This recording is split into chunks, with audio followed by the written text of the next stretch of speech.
Yaani mimi niko juu yake, yeye iko hapo ndio mkubwa. Kwa maana mimi na ofisi yangu. Umeelewa? Na yeye anakuwa iko sometimes anaenda pale, wakati mwingine anavaa uniform hapo. Mpe staff sergeant na corporal. Staff sergeant anakuwa na ofisi.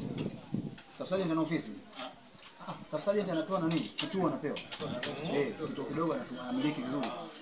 Na expector anapewa kituo. Ofisi anayo. Hiyo. Wadau tunaelimishana hapa kidogo. Leo nimekutana na ndugu yangu mkongwe Mwarabu wa Tegeta. Tuko kwenye kazi lakini hatuwezi kusema jina, lakini soon wakae tayari hapa. Na unasemaje, kuna vyeo gani vya polisi? Tuelimishane hapo. Hapo kuna inspector ndio anakuwa nyota ngapi? Inspector anakuwa na nyota 2. Ndio nacheza mimi. Sasa hapo bwana anatudanganya kama polisi matusikia. Na mimi na wasiwasi naye kweli. Serious. Na wasiwasi na hiyo nani yako? Unasema hilo?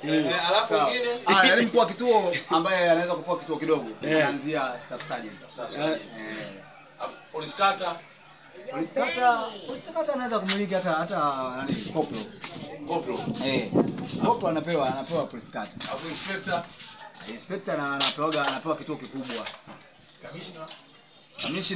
Commissioner huyo kubwa zaidi sasa huyo. Commissioner huyo anapewa nani kambi. Sasa kama ndio kangu Mulilo hicho chake inaitwaje? Yule. Hapo sorry.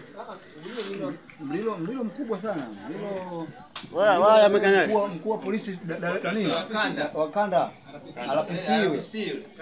Kanda maalum. Kwa polisi mtusamee kama hivyo. Si kanda maalum. Lakini tunaigiza. Mungu atubariki. Tutakuja kuuliza wakati tumekuja hapa leo. Hatujui tumeanzia wapi, lakini tutakuja kuuliza ili siku tusije tukaboa au mkatushtaki, lakini Mungu ni mwema. nasi. Amina.